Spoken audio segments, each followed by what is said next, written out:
porque tenía un supuesto informe y le entró a tiro a esas dos personas sin mediar palabra. Más de 27 disparos tiene el carro de Rubén Darío Díaz. Le pegaron 9 balazos y de hecho salió herido del carro y lo remataron. Y si se investiga que el tipo no tenía nada que ver con eso, como dice Wilton, ¿cómo le pagamos? ¿Cómo lo devolvemos a la vida? El problema es que en la República Dominicana la policía lo mató físicamente y después dijo un parte que eran delincuentes, lo iban a matar moralmente también. Pero ¿por qué eso se está investigando? Porque tiene a Wilton detrás, que es un dirigente del PLD y es senador. Si ese taxista y ese mecánico no tienen a nadie detrás, se jodieron, muertos física y moralmente. Aunque fueran personas de bien, que creían que vivían en un estado de derecho. Inclusive el taxista le estaba buscando la comida a su hija. Entonces, ¿qué ocurre con esto? Miren, en la República Dominicana, a propósito de ese Código Penal que se acaba de aprobar hoy en el Senado, la pena de muerte no existe. Inclusive ahora la ley, la pena se llevaron de que a 60 años. Eso no sirve para nada, pero vaya ellos. Aquí no existe la pena de muerte. Sin embargo, la Embajada Norteamericana publicó un informe dando cuenta que aquí se mataron 160 personas en el 2015 en intercambio de disparos. Dice la Comisión de Derechos Humanos que fueron 200 y aquí no hay pena de muerte. ¿Cuál es el problema de esas muertes? Que independientemente de que esas muertes ocurran, con razón, hay que llevarlas a la justicia, por lo menos a la parte del Ministerio Público que haga una investigación.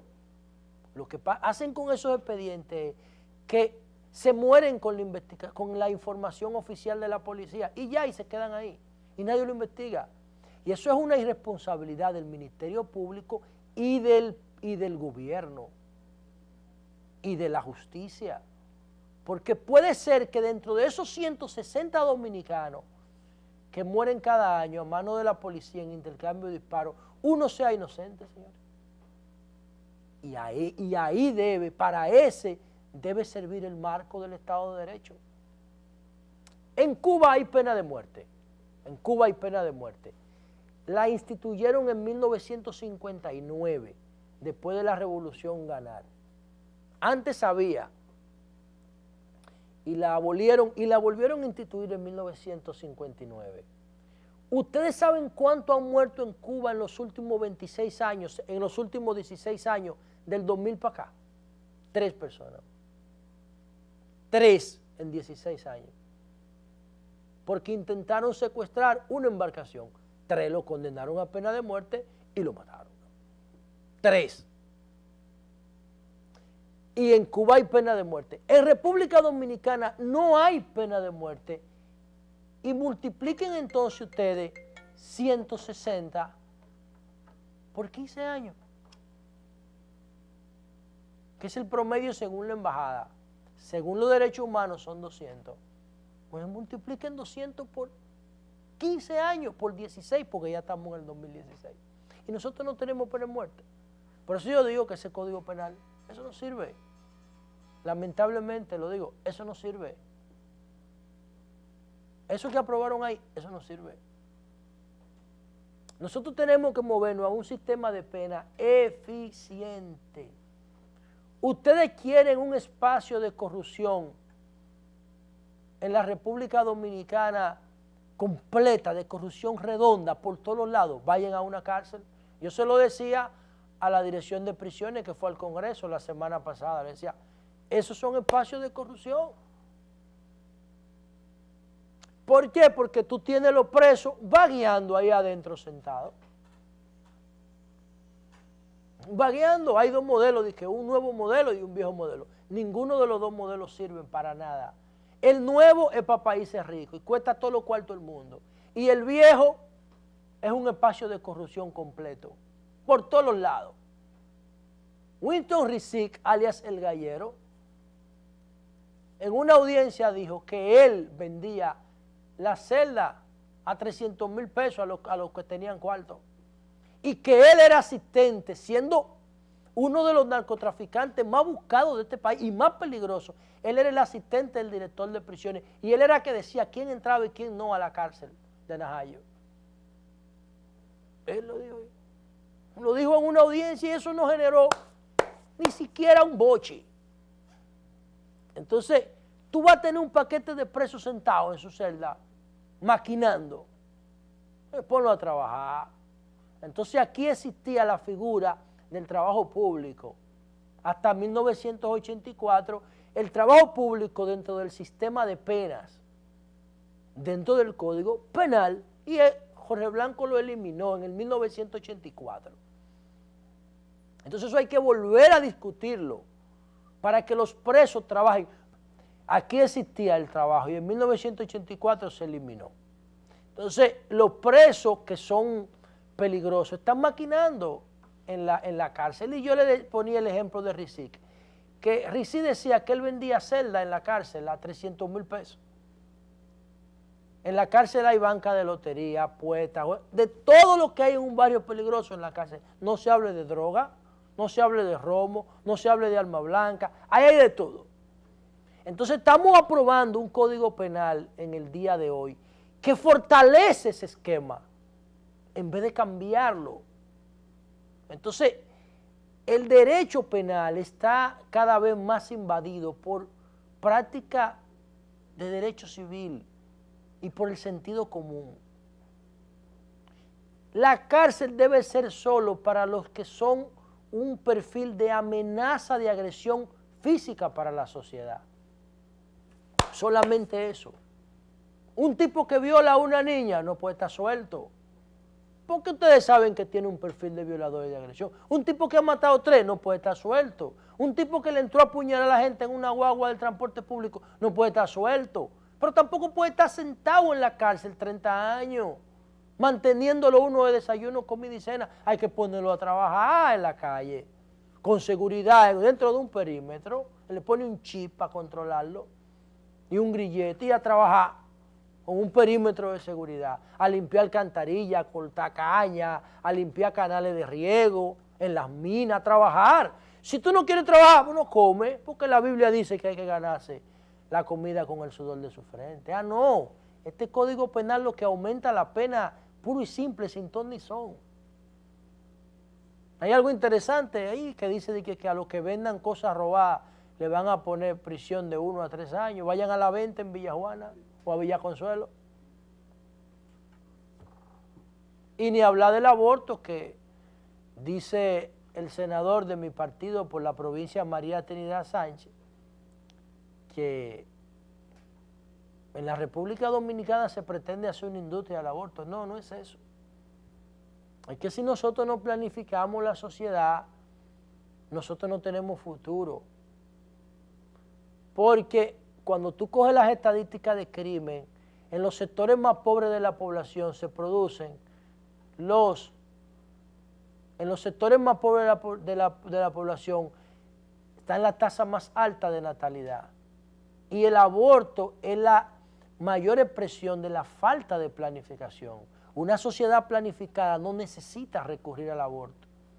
Para una familia planificada o para una pareja planificada, un niño, una niña, una criatura es un proyecto, no es un accidente sexual, tirando niños para que la sociedad los mantenga y después los mate en la calle, señores. Entonces, ese Código Penal insiste en abordar el tema del aborto con un criterio religioso. Y por eso yo digo que ese código que se aprobó hoy no sirve para nada. Vamos a hacer un cambio y volvemos en breve.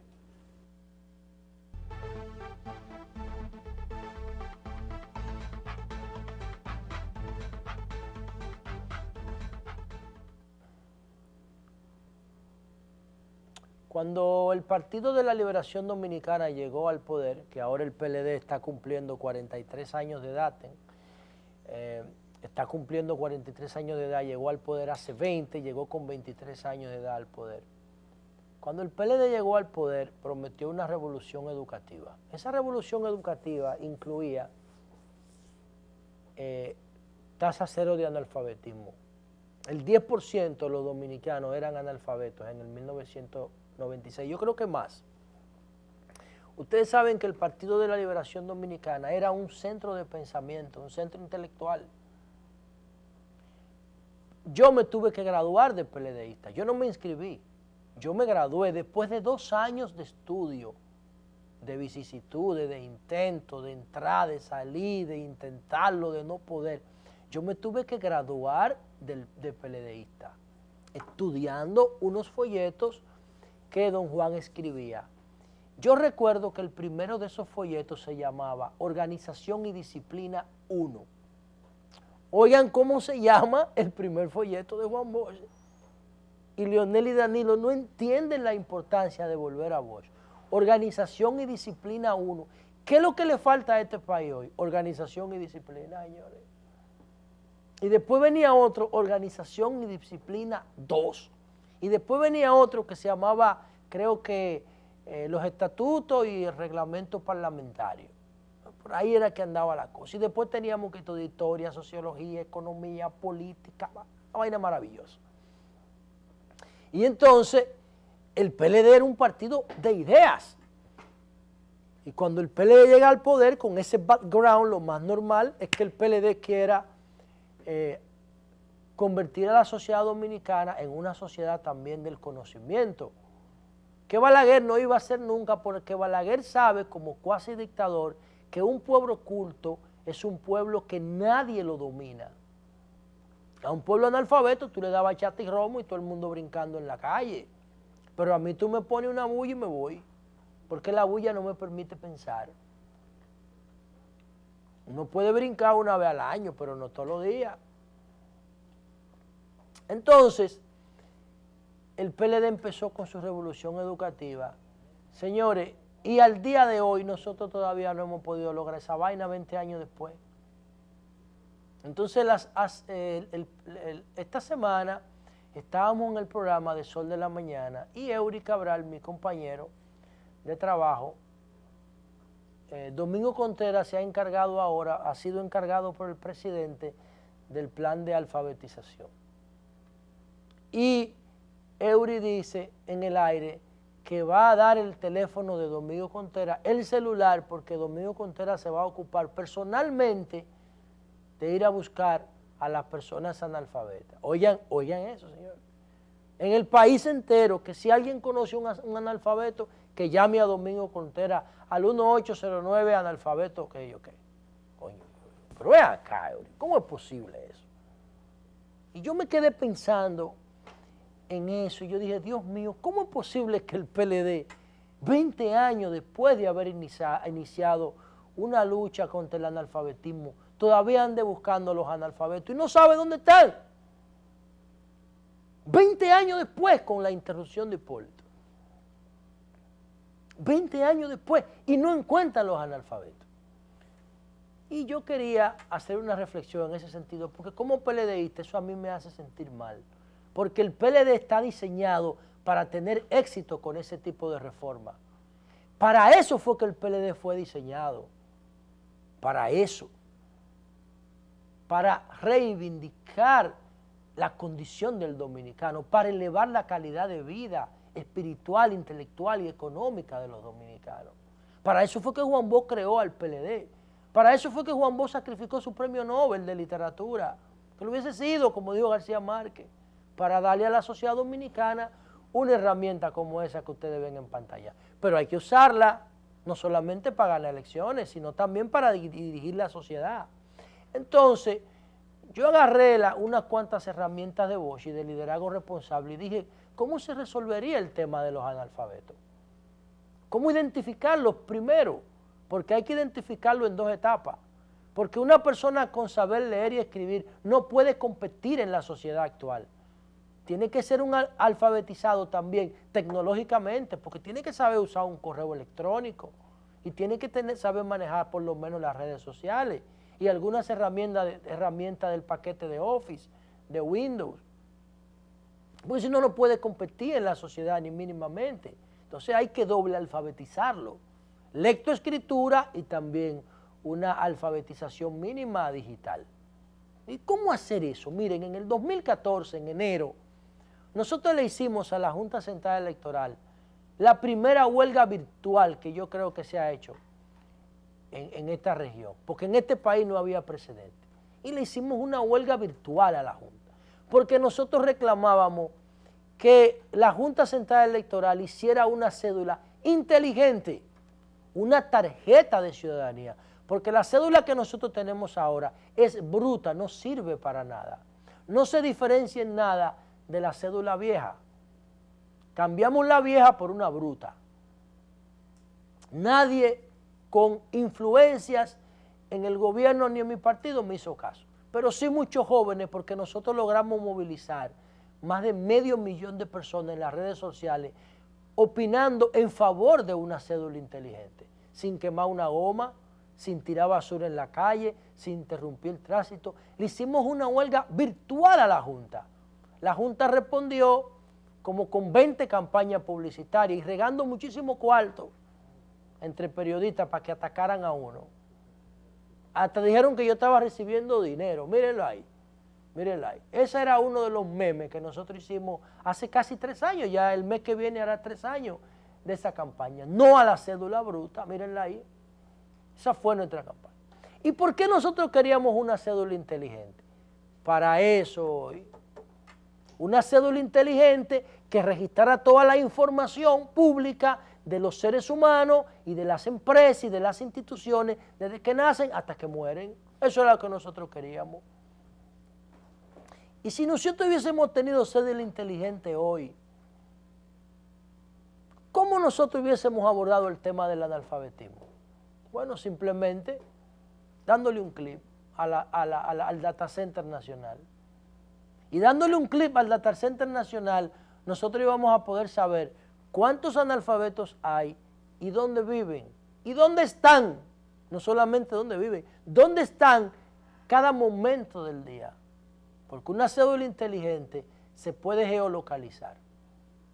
Y simplemente nosotros lo íbamos a segmentar por provincia, o por municipio, o por barrio, hasta por callejón. Por eso nosotros insistíamos tanto en la cédula inteligente y todavía no nos entienden. Es que la sociedad dominicana necesita un liderazgo del siglo XXI.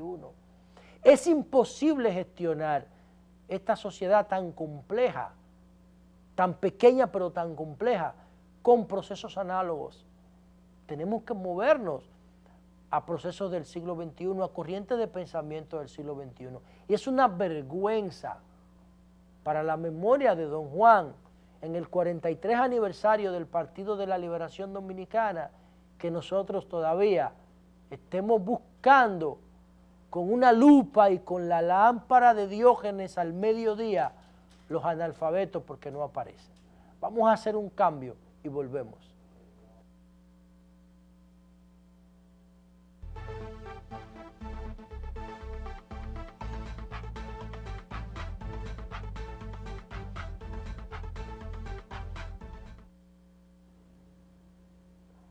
Bueno, señores, seguimos con el desarrollo del programa y yo quería hablar hoy, no quiero que se me escape el momento, o sea, el tiempo de hacerlo, de el caso de el muchacho que encontró el 1,5 millones de pesos en el vertedero de San Cristóbal. Ese caso a mí me ha dejado impactado porque yo hice una encuesta en las redes sociales y los resultados que obtuve fueron espantosos. Yo puse en una encuesta en Twitter que qué opinaba la gente sobre la actitud que debió asumir el muchacho que encontró el dinero en San Cristóbal. Y el 87%, la pregunta que yo hice, la estoy buscando aquí, fue, a ver si Caro me ayuda y me lo pone ahí. La pregunta que yo hice fue, ok, aquí está. La pregunta que yo hice era que si él debió, que se actuó correctamente quedándose con el dinero que encontró en el vertedero. El 87% de las personas que participaron en la encuesta en Twitter dijeron que debió quedarse con el dinero. Apenas el 13% dijo que debía devolverlo. Pero si ustedes analizan los comentarios que están debajo de la votación, participaron solamente en Twitter 1.405 personas en esa encuesta. Yo le di un día para que opinaran, 24 horas. Y en Facebook hubo muchos comentarios y debajo de las votaciones también. Sin embargo,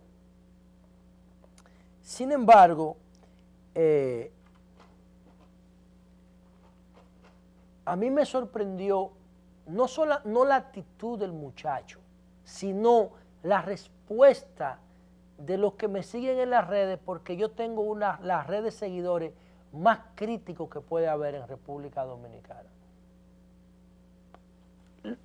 Los más críticos, porque yo soy una persona crítica. Si las personas que me siguen, y yo me siento orgulloso de las personas que me siguen, tienen un espíritu crítico. Y yo creo en eso, y yo saludo eso, aunque me den funda a veces, no importa, no tengo que ver con eso, yo vivo dando funda también. Ahora, esos resultados de esa encuesta, el 87% opinó que se llama Darling Franco, huérfano, no tiene familia, vive en una casa solo en un barrio en San Cristóbal, seguro le llaman casa a una cosa que tiene una cama y 4 bloques. Y ese muchacho vive de buscar cosas en la basura, que es una falta de respeto a él decirle buzo, porque ser buzo es una de las cosas más técnicas y complicadas que hay. Y este muchacho lo que vive en la basura arriesgando su vida. Miren ahí la encuesta. Y miren ahí la encuesta y miren los resultados. Y eso a mí me impactó negativamente porque yo llegué a la conclusión de que en la República Dominicana la gente no entiende lo que es la corrupción. Esos resultados me dicen a mí que la sociedad dominicana no entiende la corrupción, aunque debo admitir, en contra de mi posición, que la mayoría de las personas lo que reflejaba en su respuesta era una impotencia por el nivel de impunidad que hay en República Dominicana. Mucha gente decía, la Luis, ¿qué tú quieres? ¿Que lo devuelva para que se lo cojan? No, yo no estaba juzgando al muchacho. Quizás yo en la condición de ese muchacho hubiese hecho lo mismo. Porque él no tiene condiciones para saber que estaba haciendo algo mal hecho. Esos resultados me dicen a mí que la sociedad dominicana no entiende la corrupción, aunque debo admitir, en contra de mi posición, que la mayoría de las personas lo que reflejaba en su respuesta era una impotencia por el nivel de impunidad que hay en República Dominicana. Mucha gente decía, la Luis, ¿qué tú quieres? ¿Que lo devuelva para que se lo cojan? No, yo no estaba juzgando al muchacho. Quizás yo en la condición de ese muchacho hubiese hecho lo mismo. Porque él no tiene condiciones para saber que estaba haciendo algo mal hecho. Ahora, cualquier persona con sentido común sabe que nadie bota 1,5 millones de pesos en la basura. Nadie lo vota. Pero Darling Franco, ese que está ahí, narró, señores, que la policía fue, le hizo un allanamiento ilegal en su casa, lo secuestró, le dieron muchísimos golpes y le quitaron 800,000 pesos. y después le estaban devolviendo 300,000 para quedársele con $500,000. Y eso obviamente contribuye a que la sociedad opine en favor de lo mal hecho, porque ese muchacho, no, mire la casa, señores. Entonces, obviamente, cualquier persona con sentido común sabe que ese dinero llegó a la basura por algo. Después Banco Ademi lo rechazó, lo reclamó, luego se echó para atrás porque se dieron cuenta que estaban cometiendo un error. Porque la corriente de opinión pública negativa que se le iba a crear a Banco Ademi, iba a costar más de 20 o 30 millones de pesos. Era mejor dejar ese $1,500,000 de pesos perdido. Suerte que fue Banco Ademi que lo reclamó y no un narcotraficante porque lo hubiesen matado. Yo tenía miedo de que lo mataran. Ahora, ¿qué es la corrupción, señor? La corrupción no es más que el aprovechamiento de un bien común en beneficio privado al margen de la ley. Entonces, la ética se resume en hacer lo correcto, lo bien hecho. Y lo correcto, no para él, que no tiene las condiciones para eso, sino para quien lo estaba juzgando, era decir, no, él lo que debió hacer fue buscar una autoridad, una persona con autoridad en la comunidad en la que él crea y decirle, mira, yo encontré este dinero, yo no quiero que me lo cojan a menos que sea su dueño real. Inclusive, si el dueño real lo reclama, tiene que darme una recompensa, porque yo no me lo robé de ningún lado, yo lo encontré, pero yo sé que ahí hay algo extraño con ese dinero. Entonces, yo quiero que las autoridades sepan que yo lo tengo, pero si el dueño no aparece y no pueden probar el dinero en un tiempo razonable, ese dinero me corresponde. Eso haría una persona sensata. Hay muchísimas personas que encuentran cosas valiosísimas todos los días y lo devuelven. Eso era lo que yo esperaba que el público respondiera, pero el público dijo no. 87 de cada 100 dijeron que se quede con él. Entonces ahí yo me di cuenta de que la sociedad dominicana no entiende el tema de la corrupción. No lo entiende, no entiende lo dramático que es eso. Yo tengo mucho tiempo estudiando el tema de la corrupción. Desde que yo leí una frase de un sacerdote que yo me encontré un estudio en el PLD de él, que él decía, me voy a acordar el nombre ahora, pero de la frase nunca me voy a olvidar. Él decía, si existe una sociedad extraterrestre, la única manera que llegó al desarrollo fue por la vía de la corrupción, al desarrollo. Porque para desarrollarse hay que acumular. Y cuando usted acumula, usted está acumulando sobre la pobreza del otro. La corrupción juega un papel fundamental en uno de los fundamentos del liderazgo responsable que se llama el ciclo de la guerra y la paz. Estados Unidos es la primera potencia del mundo porque se cansó de robarle lo que el mundo tenía. Pregúntenle a Cuba que todavía le tiene una provincia acogida. Y aquí se metieron en el 16, en Haití en el 15, y se cogieron Panamá, Colombia, e invadieron Puerto Rico. Así es que está medio México, tercera de ellos. Silicon Valley hubiese sido de México. Entonces, uno entiende que la corrupción juega un rol en la etapa de desarrollo de los pueblos. Pero llega un punto en que esos pueblos se desarrollan y crean leyes y los pueblos deben manejarse dentro del marco de esas leyes. Y ya República Dominicana tiene, señores, a Juan Bosch lo tumbaron por tener un comportamiento ético en el 1963. Ya desde el 63 nosotros tenemos un problema aquí en la República Dominicana con el tema ético. Y eso me impactó porque a diario yo lo veo en la calle.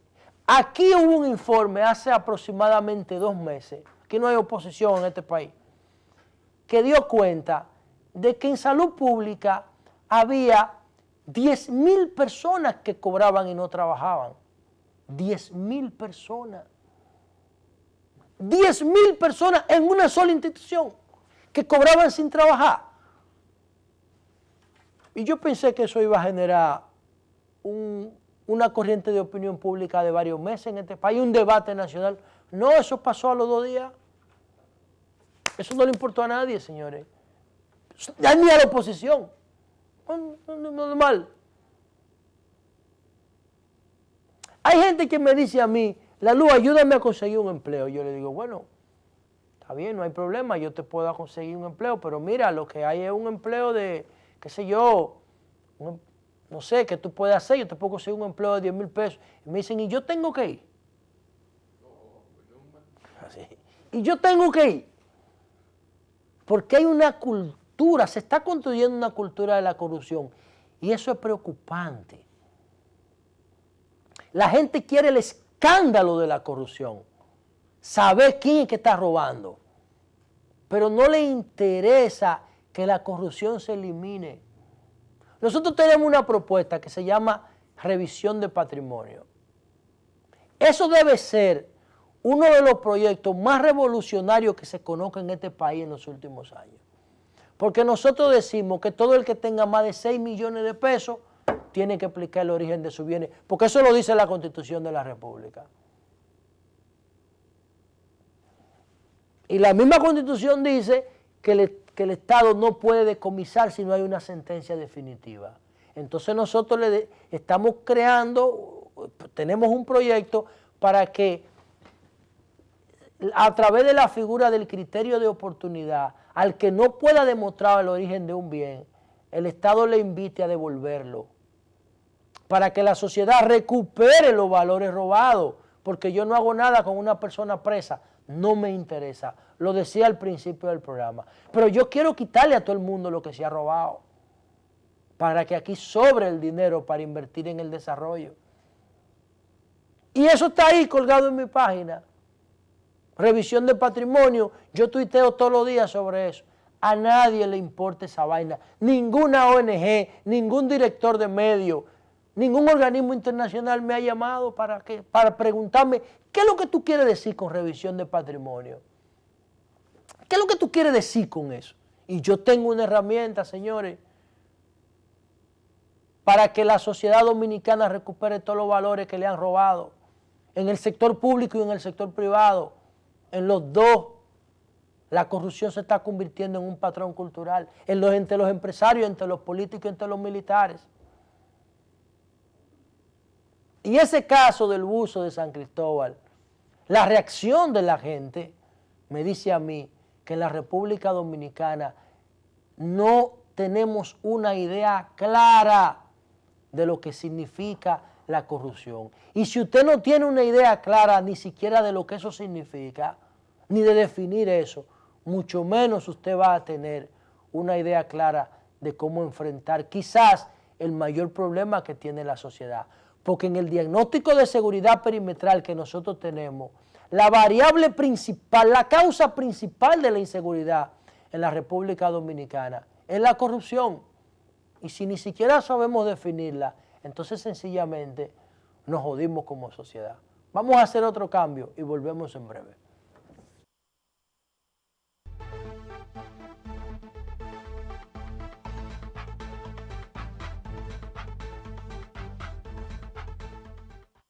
Bueno, como habíamos prometido al principio del programa, no queríamos terminar la agenda de hoy sin abordar brevemente el aniversario del PLD, que está cumpliendo 43 años de edad. Y en esos 43 años el Partido de la Liberación Dominicana, por lo que ustedes han escuchado en esta hora de programa, necesita una revisión, ¿no? Una revisión normal, lógica. ¿Lógica cuándo? Cuando han pasado ya 43 años de existencia. Las instituciones exitosas no esperan caer en crisis para someterse a revisión.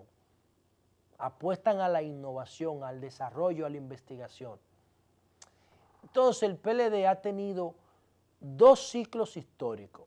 El primer ciclo histórico del PLD fue el de Juan Bosch, que duró de 1974, porque el PLD se funda un 15 de diciembre del 73. Empezó a trabajar en enero del 74. Del 74 al 94, el PLD fue dirigido por Juan Bosch. Ese ciclo duró 20 años. Del 94 hacia acá, el PLD ha sido dirigido por Leonel Fernández y Danilo Medina. Cuando Juan Bosch se retira en el 94, después de la derrota del 94, las dos figuras más destacadas que estaban descollando en el PLD eran Leonel y Danilo. Danilo era presidente de la Cámara, yo creo, y Leonel venía de ser candidato a vicepresidente. Y junto con la generación de esa época, Euclides, Vidó, Botello, Lidio, Temo, etcétera, el PLD, esa segunda generación del PLD tiene 22 años dirigiendo el PLD, del 94 al 2016. Tienen 22 años dirigiendo el partido. O sea, han dirigido el PLD más que Juan Bosch. Ahora, esa generación ya tiene que entender que se está agotando. Y esa transición hacia una generación joven puede ser dirigida sin resistencia, como hizo Bosch. Juan Bosch se quitó del camino. Ahí hay unos matices que hay que estudiar, pero Leonel y Danilo pueden crear las condiciones para promover una transición en el Partido de la Liberación Dominicana. De lo que yo estoy convencido es que esa transición no puede esperar mucho tiempo. Porque si esa transición espera mucho tiempo, lo que vamos a recibir es un cascarón de partido y un cascarón de país. Porque Leonel y Danilo son dos líderes del siglo XX y ya nosotros tenemos 16 años en el siglo XXI y necesitamos un liderazgo del siglo XXI que se involucre en los procesos del partido, para que le ponga el componente de tecnología, de gobierno y de partido electrónico a esos procesos. Y Leonel y Danilo han hecho grandes aportes, igual que Bosch. Entonces hay que coger lo mejor de Danilo, lo mejor de Leonel y lo mejor de Bosch y construir un partido de la liberación del siglo XXI. Porque el PLD, todos los procesos que tiene son del siglo XX. ¿Cuánto más le queda a Leonel y a Danilo gravitando sobre el PLD? Eso depende de cómo ellos gestionen su liderazgo.